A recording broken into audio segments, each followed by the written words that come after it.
online at wrfr.org. We are grateful for the support of many local businesses and organizations. This hour, we are pleased to thank The Waterworks Restaurant at 7 Lindsay Street is a comfortable and friendly pub in the heart of Rockland. The Waterworks is open for lunch and dinner Tuesday through Saturday year-round. You are always welcome at the Waterworks. A Morning in Maine been there is a for a 55-foot Same. Yeah, I haven't been there in yeah, yeah, it's gotta be at least over a year.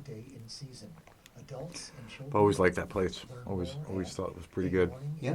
Good fish and chips and Good cool city. atmosphere. Yeah, good atmosphere. Yep. Yeah.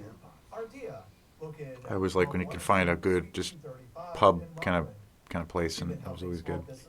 And I think it helps when a place is set up so that people can take the young kids in there too.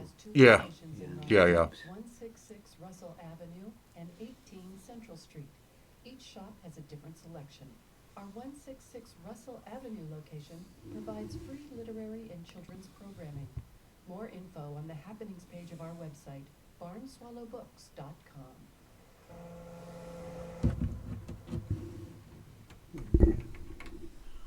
Hello, everyone. Welcome to WRFR Peter Patton Hour. And this is Peter Patton, by the way. And I'm here tonight with a new special friend of mine, my special guest, Jason Dean. Hello, Peter. Thanks for Hey, having me Jason. on here again. Hey, it's good to have you here.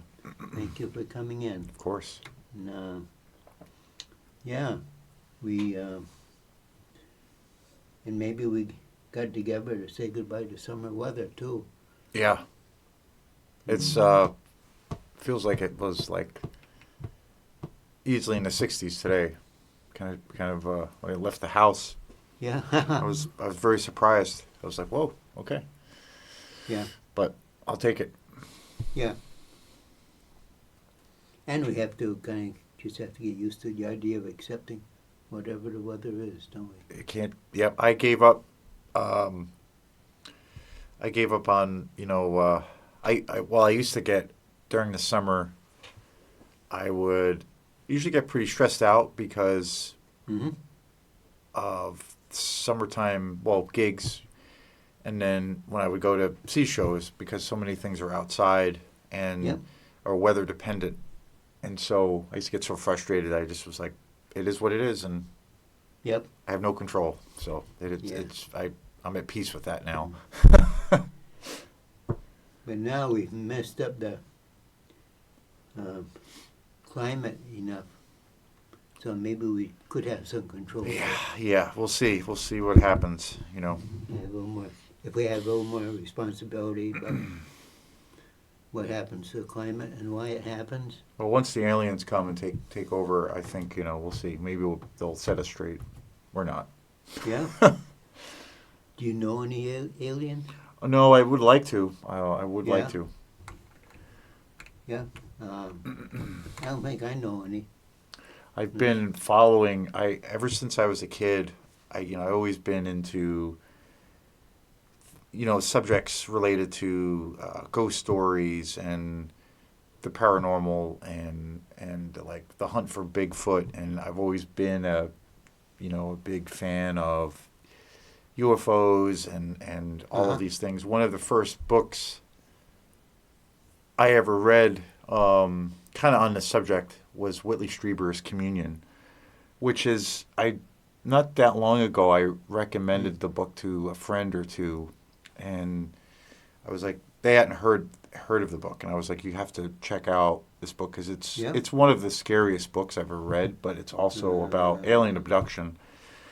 But that was my introduction to it, and it's so interesting now with like where that whole thing is going, where it feels like for decades and decades, since like the 40s or 50s, there's been all of these claims. A lot of them have been outlandish and ridiculous and been proven wrong. But there's been so many claims for decades of encounters with UFOs and all of these things and sightings and videos and for years and years, every government official has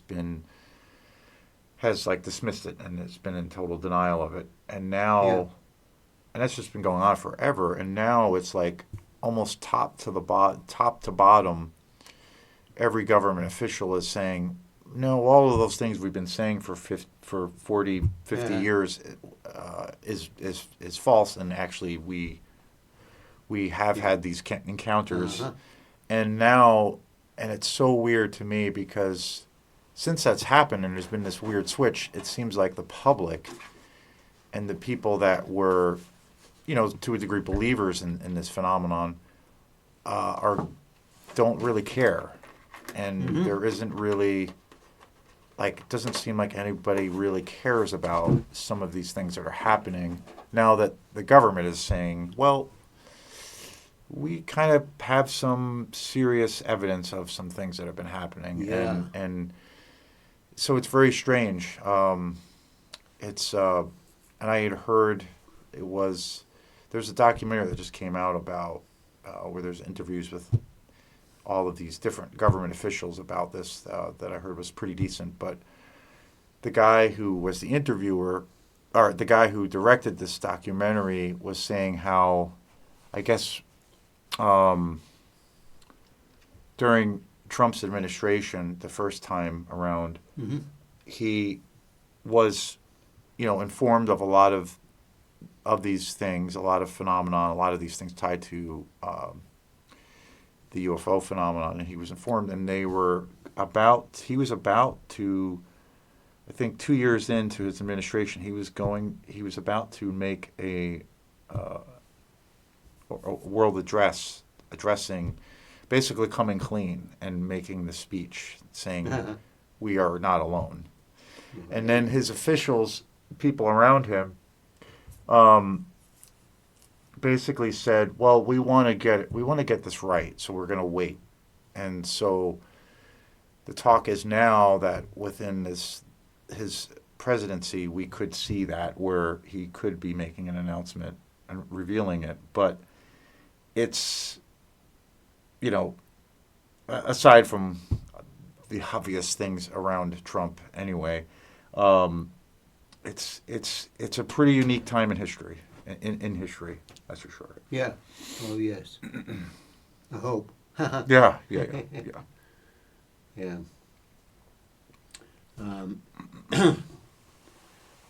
There's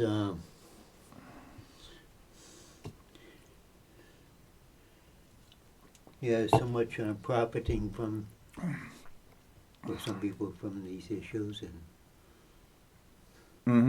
Yeah. and who's responsible for bringing them in the first place. Because we've been a while, and yeah. Absolutely.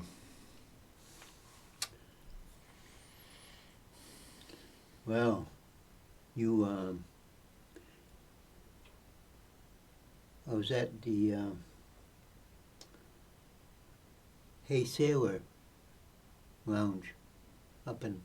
Yeah, last weekend, right? Last Saturday. Vi Queen was playing. That's right. You were there, rocking out. It was loud. Pretty rocking. Yeah. But I was just saying before we started the show, Hey Sailor's great. I love it. I love that place to death. Yeah. But the shows that they have there that get the biggest turnouts is whenever they have like a burlesque show or they have metal night where they have like 3 or 4 metal bands. And then if there's a big community based benefit show, ton of people all the time. Other than that, it can be pretty up or down. But generally when they have those shows, it's like gangbusters. Sometimes I've seen some shows there where they're pretty much sold out when that happens. I've played there a bunch. I've been fortunate to play there a lot. And I remember one time playing there where it was, maybe, 8 people or so. Yeah. And then other times we've played there and it has been good. But I remember playing there last week. I was filling in for my friend's band, Very Greasy, and there was a fundraiser for WERU, and it was totally sold out. Like there were so many people there. So you just, it's those kinds of things definitely get people out, because there's definitely not a shortage of people in the area when you see these events get No, that populated. Right. Yes. But Middle Night, yeah, that's a good time. It's a good time. But you definitely have to have some ear protection. Yeah. Yeah. That's right there on Main Street. Yep, Seriously. yep, right there, and yeah, like a lot of those bands too, like the Metal Night, for instance, but other shows I've had that I've been a part of. There's so many bands that travel from Portland, from all over the state to go to Hey Sailor, either to just go and listen to the music, but a lot of these bands like travel all over the place, from all over the place to come there, and it's pretty cool that they've gotten some traction and a little bit of notoriety the last couple of years, that it's like kind of a destination for touring bands too, which I've seen, which is really nice. And it's like, only for me, I can make it there in about 8 minutes. So it's really close to my house, so it's pretty nice. Yeah. Yeah. Hey Sailor. And what's the other name that goes with Starboard? Oh yes, Hey Sailor is the restaurant, Yeah. and then Starboard Lounge is the kind of the music venue part of it, because it's like it's basically like two buildings connected, and then they have Right. like the bar in the one area, in the other room, and dining tables, and then the Starboard Lounge is kind of like the second part, which they also have like tables and stuff in there, but that's like the venue with a nice, beautiful stage and lights and Right. the whole thing. I always loved playing there around Christmas time, because I remember, I don't know if they did it so much last year, but I think it was the year before.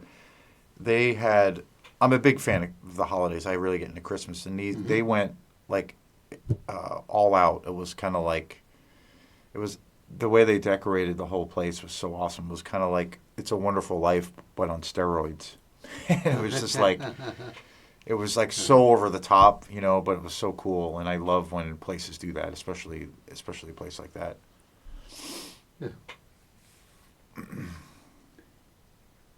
And that business is managed by Judith O'Donnell, right? Yeah, I don't think she's the manager there Okay. anymore, but I think she kind of stepped down from that, but she Uh-huh. was, definitely managing Yeah. that place for a few years now. Yeah. Yeah. Yeah. So, but yeah, very good, great place. I try to go there a lot of times to see music too. I went there, last week with there was that awesome band from Portland called Vi Queen, which is like a female-fronted band from Portland. Definitely full-on metal band. Very like kind of a real modern-sounding kind of metal band, but pretty good. And they were like the headlining band, and it was two other bands last week at Hey Sailor, which I think it was Saturday. So yeah, good times. Yeah. Yeah. And it's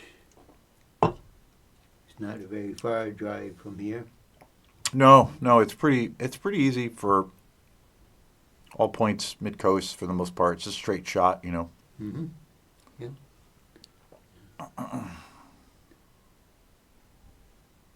And pretty soon we might have to cruise along a little bit on some snow to get there or anywhere. Yeah. Yeah. Yeah, that's a always takes a while to get used to.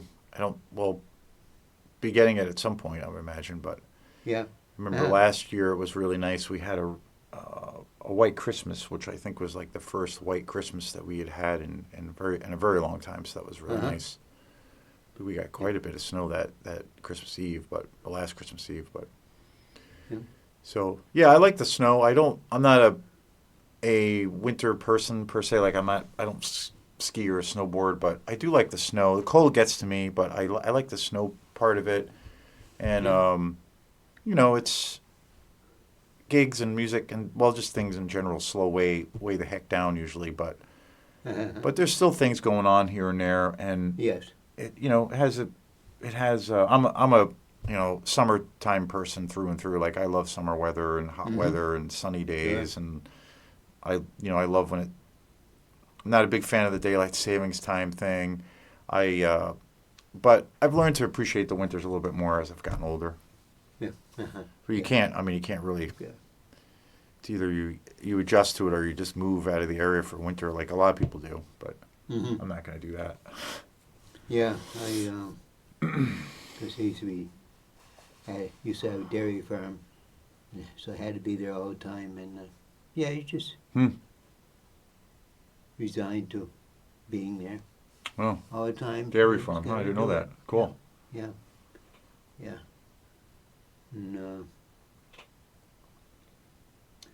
and this past week, a few days ago, I did something I'd never done before. Bought a quart of goat milk. Nice. Yeah. How is it? I think I've tried it once or twice. I thought it was very good flavor and good texture. Price is a lot higher.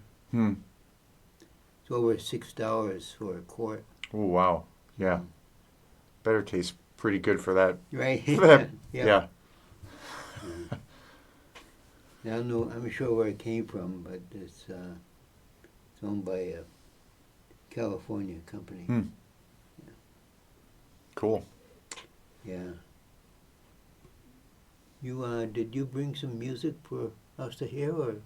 I didn't bring any music just because it's like I have stuff on Bandcamp and I have some stuff on Yeah. CD, but Cool. I figure we could just do some chatting again. Yes, we if can. that's all right. Absolutely. Yeah. Yeah. We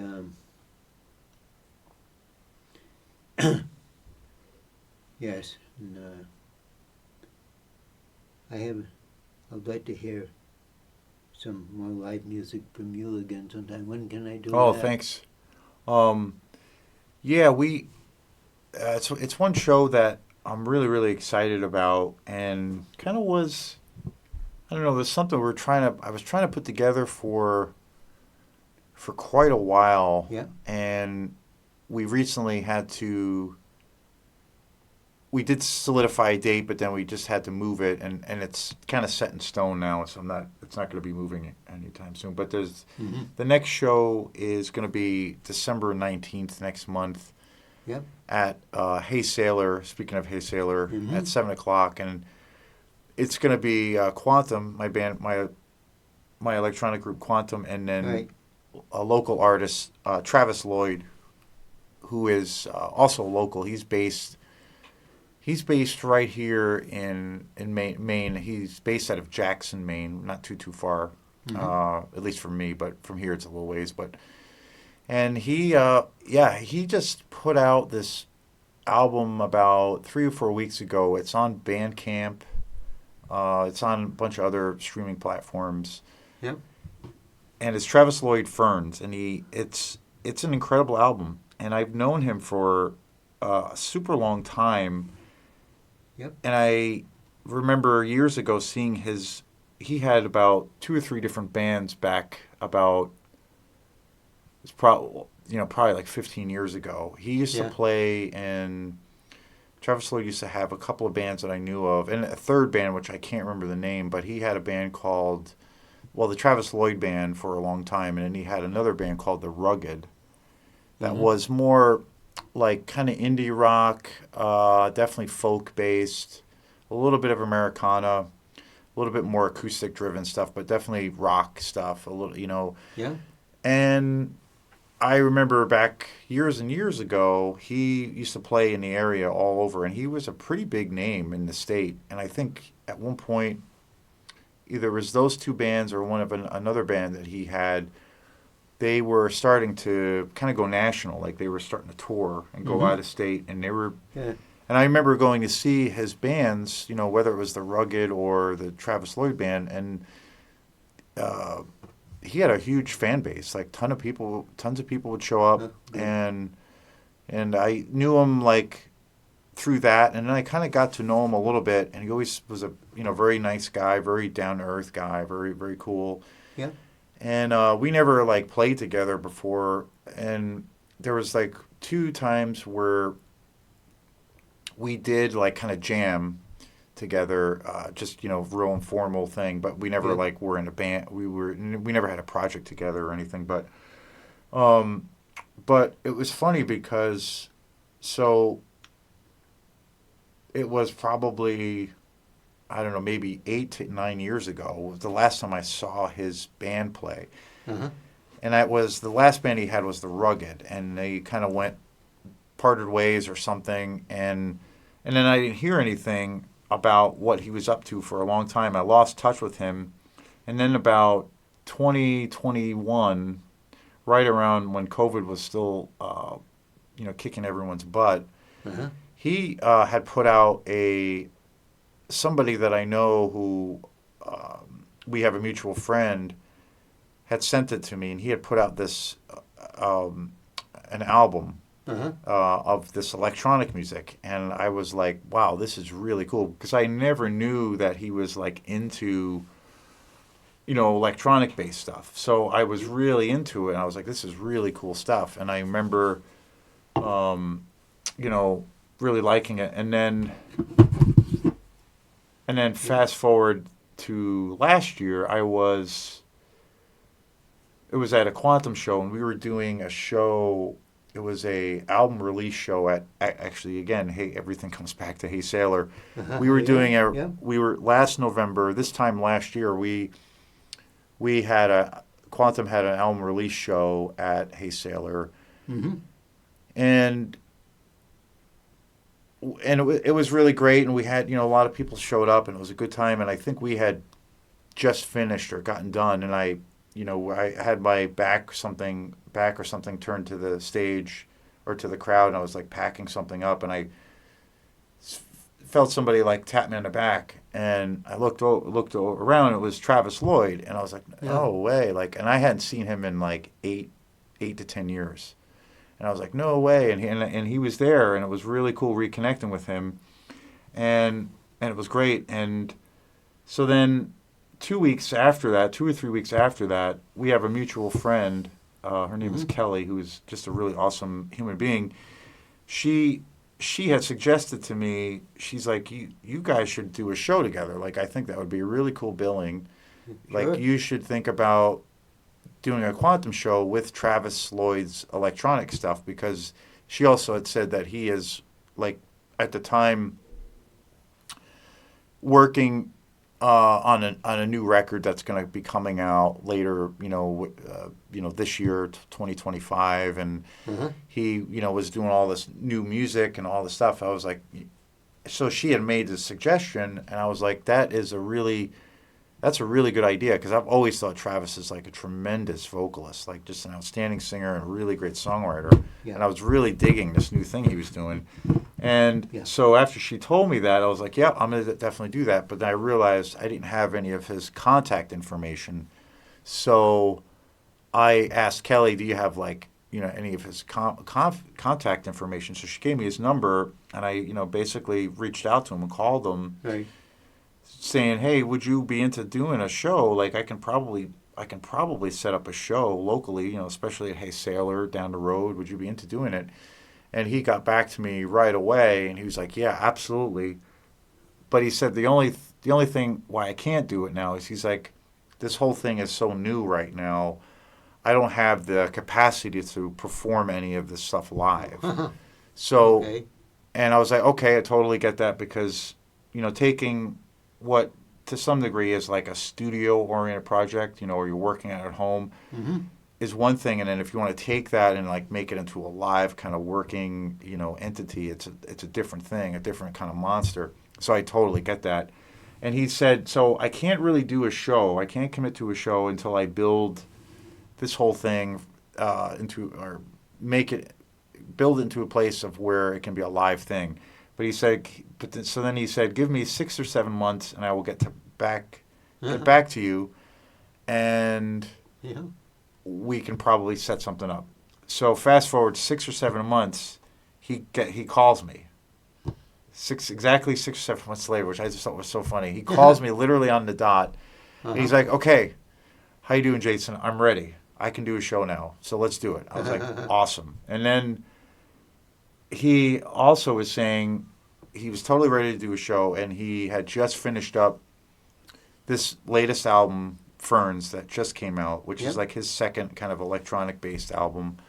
And he sent me, before it was released, he sent me some of the tracks. And I was just kind of like, wow, this is some next level stuff. And I was super excited. And then within those couple of weeks, I was able to set up this show that we're doing on the 19th together. And so, yeah, so long story short, it was quite a cool little adventure getting to this place. So really, really, really excited about it. Yeah. And it's cool because he does this, like he has some live versions of some of the tracks that he has on his studio album, and he does these really interesting, I don't know if you call them like callbacks, or like he quotes these other pop tunes that we've all heard, but he does it in such a unique way that is just like astounding. And so I've been, I just started doing the promotion for the show, and I've been really listening to a lot of his music and discovered his YouTube channel.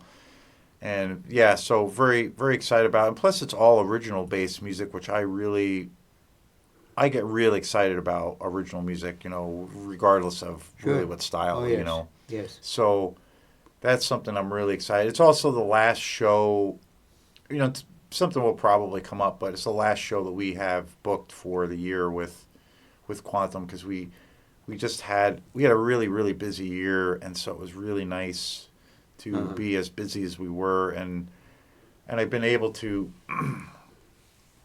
work on a lot of material, and I'm thinking about maybe doing some recording again. So we'll see, just because it's been going pretty good. So I feel like while it's kind of feels like things are moving along or kind of hot, just keep going for it. So we'll see. But right now my focus is just trying to get the show together and promote it, and all those things. Oh yes. Yeah.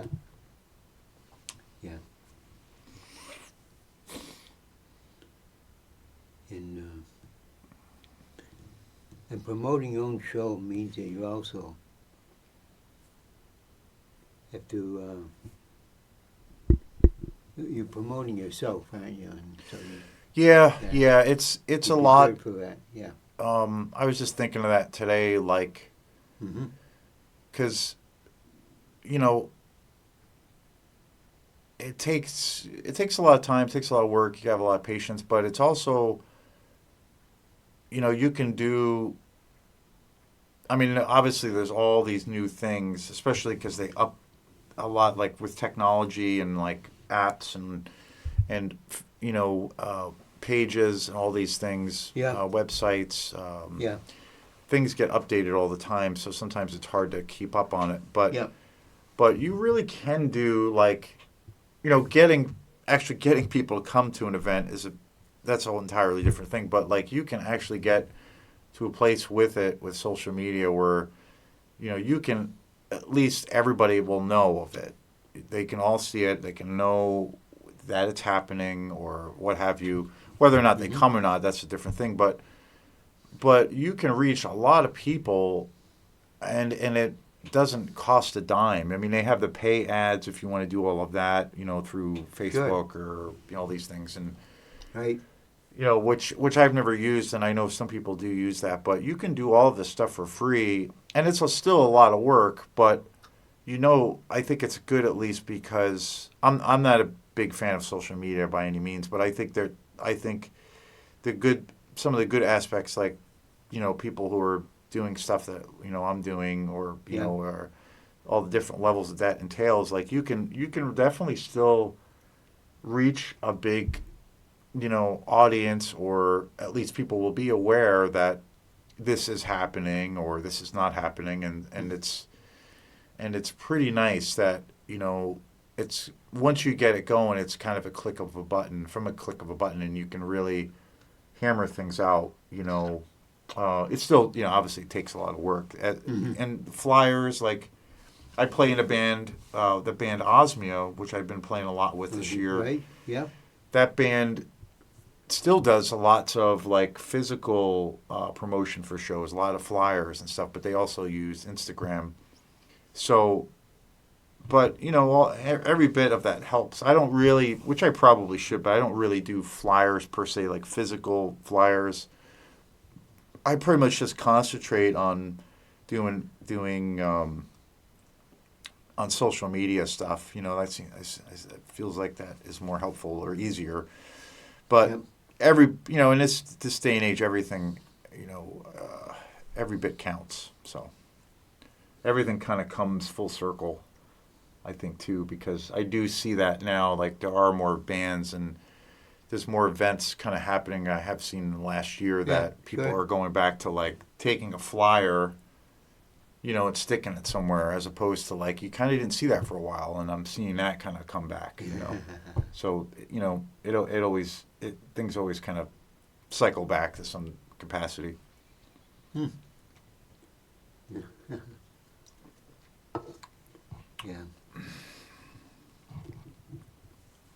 I know. Mm-hmm. You,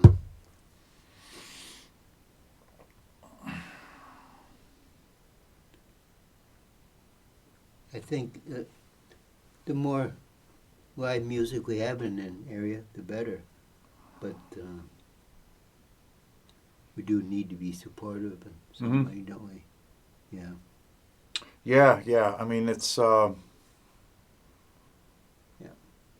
there's more challenges around it, because people's habits. It's a very different time, but I think it's essential, for people's well-being. I think it's, for community. I think for people, I just think I've always thought this, but there's always times, you can kind of, like, I don't know, you kind of maybe not take it for granted, but you don't realize it, and then you're like, oh wait, no, this is why this thing is important to me. And I had that experience recently,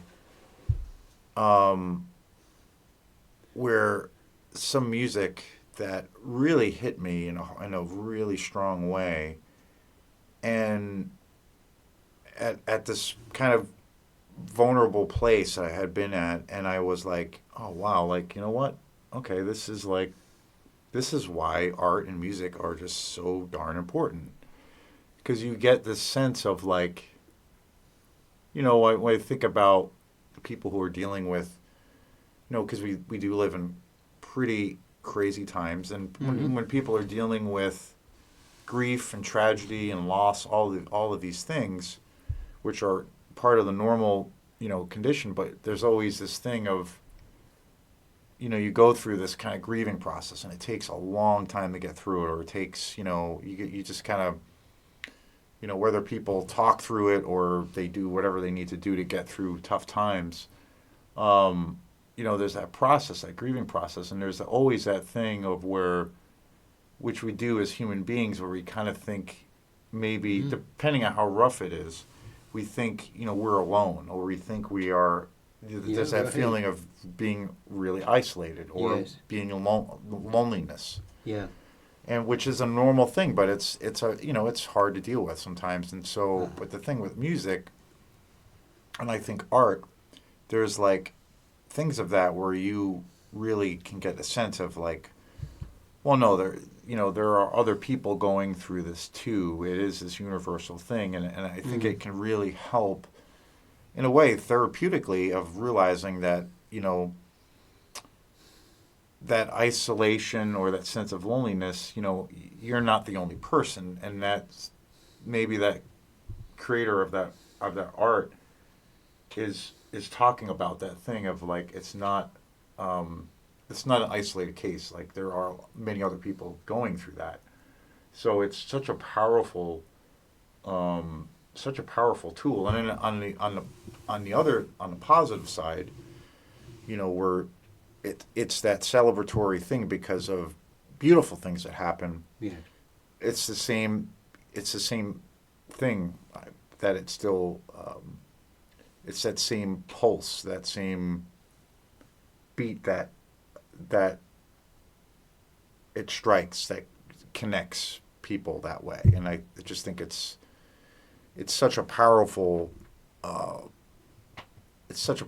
thing, and it's part of who we are as people, and I think that is it's invaluable. Like with live music and getting people to come out, and then like you go to movie theaters and like people who don't really go to the movies anymore, they stream or all of these things, and everything's always kind of changing on how they access the media and how they access content. Yes. But the actual desire, and the way they do is always going to change. But I don't think people will not have that need anymore. Like it's always going to change, and it's going to be different how people access these things, I think. But I don't think it's like the desire or that universality of that connection is going to go away. I think it's always going to change somehow. But because I just think that's like who we are as human beings, So. Mm-hmm. It's the same with a new technology, road maps. GPS maps, yeah. I use GPS a lot. It's a big help to me. Same here. But one thing I think is lacking there is that the road map, when I can look at a map of an area that I'm traveling in, if it's an area I'm not familiar with, I can get an accurate idea of just where I am in a community and how things change, but you don't, and that's really not available with GPS. Yeah. Yeah, I remember talking to like a relative, I think it was like my uncle, about that. Uh-huh. And so it's a very, we're all, people are still traveling and trying to get to a destination and find it, but something does get lost with that. It is a different way, but yet it doesn't necessarily, the need to travel or to get to a destination or out of necessity or that you want to hasn't changed. It's just the way that we're going to do it. Yes. How we're going to get there is going to be different. Uh-huh. Because it's so, it's interesting, definitely. It's also the way it is. Well, yeah, I mean, you can't, some things you can't, you can't stop it. It's like, it's gonna happen. I remember like with music,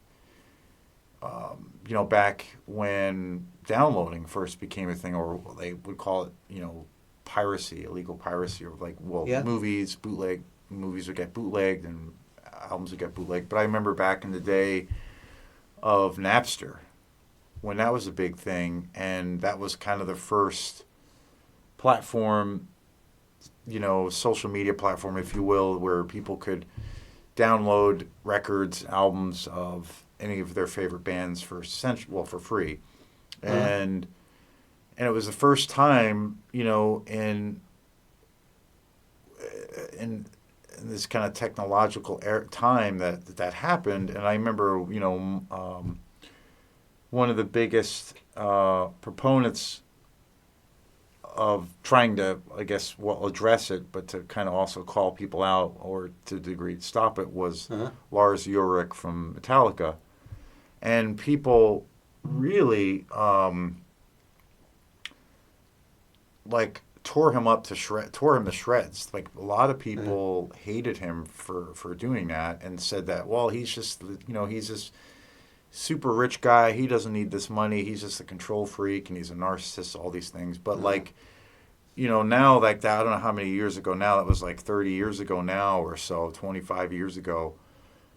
Fast forward to where we are now, 2025, and when you look at like his view and him being outspoken to like where this digital age is going, he was kind of right, like kind of 100% right, and everybody, including his fan base, a lot of people hated him for that and were like, but he was, really prophetic in a lot of ways because that's kind of where we are right now as far as how people access music the way they get it and their sense of, entitlement or like the convenience of it or, and I've seen that more and more, like even up until recently, with the age of like, you have Spotify and then you have Bandcamp and slews of other platforms. Yes.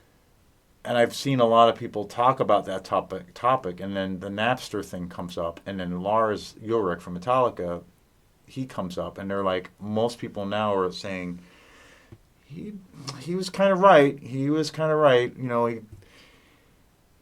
So it's kind of interesting. Yeah.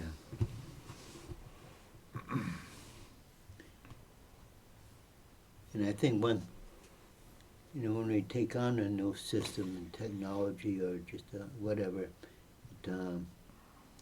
it does require some change in thought. And we get shows that whatever was used as system before really wasn't all there. People might have thought it was, but really wasn't. And we need to be able to change systems. Yeah. Occasionally, yeah. Yeah, it's like having to, being adaptable, I think, because you can't, I mean, there's certain things I think you can maybe draw a line in the sand with, but like, it's very hard to do that, because you can go down with the sinking ship and you just have to adapt to it and you have to modify it and change it, but you can't, I mean, especially from like, with technology, you can't stop it. You can't see where, you can't stop it and you can't like put it into a box, I mean, like with, when things now with AI that are going on, I remember, and that can be, you can look at it as, a possibly terrifying thing or outcome. Yeah. But I don't know, it's interesting because like you think of like in getting back to music world, but like when auto-tune first came out, a lot of people were using that, and that was a thing of where people were using this new technology to kind of like change and modify, the human voice, and to where, and a lot of this technology, auto-tune was being used, and it was, for a lot of songs and singles and records that were selling millions of dollars for millions of dollars, making all this money. Yeah. And it became like this thing, and people did say at one point that they were like thinking, well, this auto-tune technology is going to just replace like singers. And it didn't really happen. It was like a lot of artists incorporated it into their toolbox to a degree. They used it when they wanted to or didn't want or whatnot. They just had it at their as a tool, something that they could use if they felt the need to. But it never really replaced the singer. Someone singing, that's still a thing. And then, and I remember from like a drummer perspective, like in the 80s, the 70s and 80s were like, there was so much music coming out in the 70s and 80s, and there were a lot of drummers that I knew, a lot of musicians in general, but they were making some of their biggest income off of doing session work, playing on records. And then in the 80s, you had your first kind of thing of this new technology with these new drum machines that were coming out, and suddenly a lot of producers were maybe not calling that drummer back, and they were using these drum machines, and there was like this outcry of and worry that these things were going to replace drummers, like in this Sure. context, Yeah. and it did cost people some work, obviously, but it didn't replace drums Yeah. or drummers in any way, shape, or form. I mean, Right. and with AI, it's like it's different because I know like there's probably a higher capacity for people actually like just across the board losing their job. But I don't know, maybe it's kind of the same thing again. It's like because we're not going to stop it, we have to figure out how to navigate with it, and maybe it's not going to replace everything. But Mhm. I don't know. Right. It's interesting. Yeah. But once the our alien lords take over the planet, it'll be okay. So clean Okay. slate. And when's that going to happen? Well, it'd be cool. I mean, I know this show isn't centered on UFOs or UAPs, but I've always been pretty skeptical about a lot of things, and I try to be, you know, I don't really have a thing of like faith or, I'm pretty pragmatic. I like to think when it comes to things, and I'm not sure. like I'm not an Alex Jones conspiracy theorist. I'm not into that whole thing or QAnon at all. Yeah. But I've always had a deep interest in a lot of those subjects, and I think it would be something else if that, because I feel like we're really, really close to that, and it would be pretty. It would be something else if that was like, if it was officially revealed, and people were like, "Well, here you go." Like if you've ever seen that movie Contact, Jodie Foster, which is about, it's about the same thing, and it's a really great movie, and it's a Carl Sagan book. And so I don't know how it would play out. It would be really interesting. I don't know how people would react, unless it was like kind of the day the Earth stood still kind of scenario, where it was like on the, they landed on the White House lawn or something, and or if there is some kind of big reveal or big full disclosure speech, and then there are videos and photos that